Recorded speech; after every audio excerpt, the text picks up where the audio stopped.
Padmashri doctor Rajendra ए बड़वे, cancer surgery के क्षेत्र में एक जाना माना नाम। मुंबई स्थित टाटा मेमोरियल सेंटर के डायरेक्टर और सर्जिकल ऑन्कोलॉजी डिवीजन के प्रमुख डॉक्टर बड़वे ने कैंसर ट्रीटमेंट को एक नई दिशा दी है। कैंसर ट्रीटमेंट में विशेष योगदान के लिए उन्हें देश ही नहीं विदेशों में भी कई सम्मानित अवार्ड से नवाजा जा चुका है।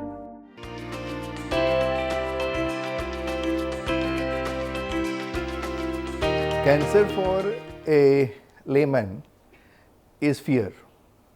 It means death. Whereas in reality,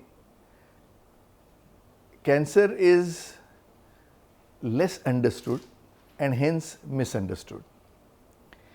If you look at many other diseases that affect the age group that affects cancer, these are diabetes, blood pressure, and the way we accept diabetes or blood pressure is, well, it's a disease and I want to take some tablet. Maybe it is for lifelong. As against that, cancer instills fear.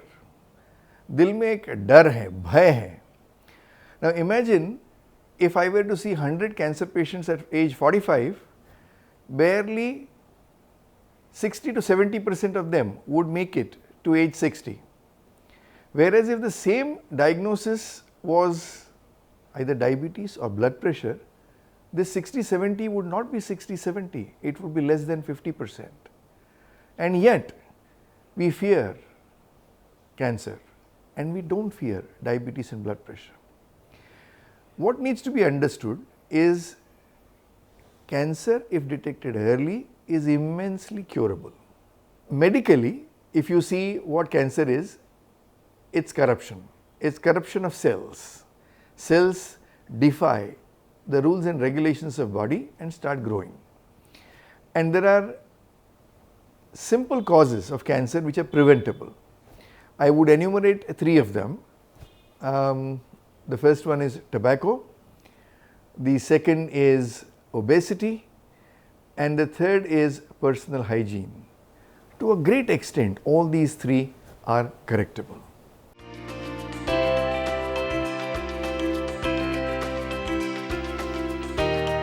The types of cancers are medically carcinoma, sarcoma and lymphoma. Lymphoma leukemias are also called as non-solid tumors, whereas sarcoma and carcinoma are solid tumors.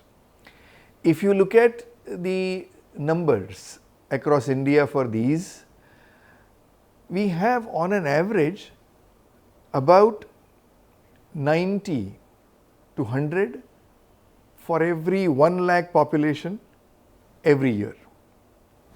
The same number in parts of rural India where we have solid documentation for the last 15 years, it's about 40, 45.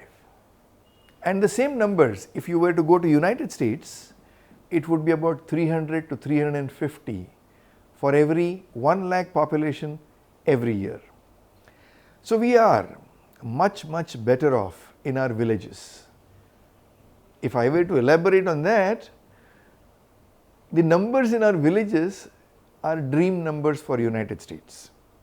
In fact, the Bill and Melinda Gates Foundation have pushed in lots of money to understand why in some pockets of India the cancer is extremely low, and can they export something from here to United States to see if cancer can be reduced there.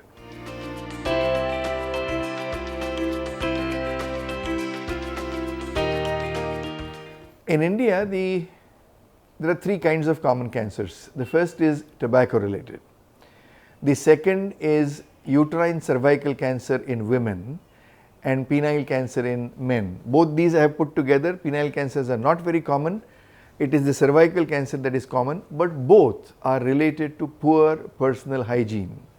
And the third commonest cancer is breast cancer, and that has a strong relationship with obesity.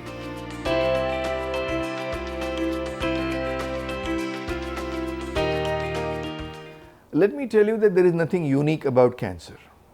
The signs and symptoms of cancer are similar to many other problems that we commonly encounter. To give you an example, cough. Now, I am sure we get cough about 2 or 3 times a year.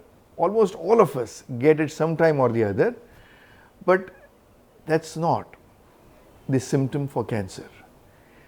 A cough that does not get relieved in 10 days, 15 days, 1 month is something that needs to be worried about.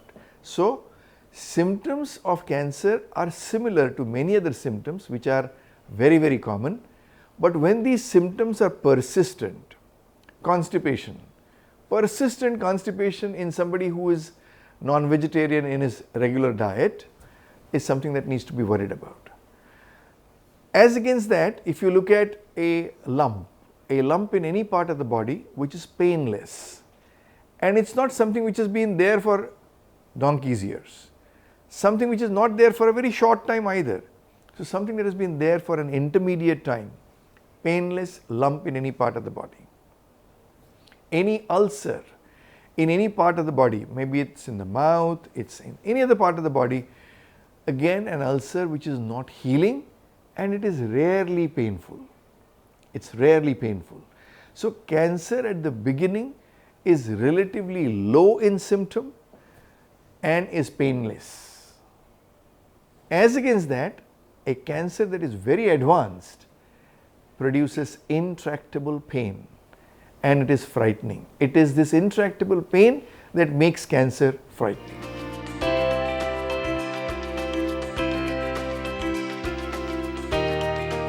The solid tumors that I mentioned just now, carcinoma and sarcomas, are divided into conventionally 4 stages. Stage 1 is confined to the organ where it has originated and it is small. Stage 2 is either it is much larger there or has spread to lymph glands in the vicinity. Stage 3 is spread into these 2 areas in a much larger amount, and stage 4 is leaving these grounds and settling somewhere else in the body, some other distant organ.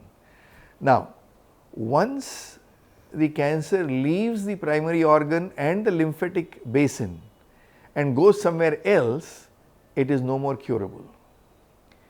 Cancer is immensely curable in stage 1. The cure rates are anywhere up to about 80%. Cancer is slightly less curable in stage 2, about 50 to 60%, and in stage 3 it is about 30 to 40%. But once an individual goes into stage 4, the cure rates are not there.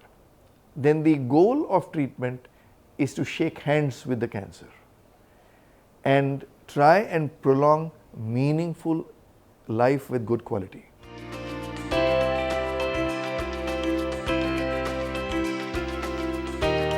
Cancer is diagnosed by some good radiology pictures. It could be CT scan, it could be MRI, it could be a plain X-ray. Cancer is also diagnosed by doing a needle aspiration. Now, this is a very, very important investigation wherein a doctor puts in a small needle attached to a syringe inside the lump or inside the place where cancer is and sucks out a little bit of cells. These cells are then squirted on to a slide and an experienced pathologist looks at it under the microscope to tell us whether there is cancer or not cancer. Mind you, if there is a clinical suspicion or X-ray suspicion of cancer, a negative needle aspiration does not rule out cancer. If the aspiration is negative, it might have missed the cancer bearing area.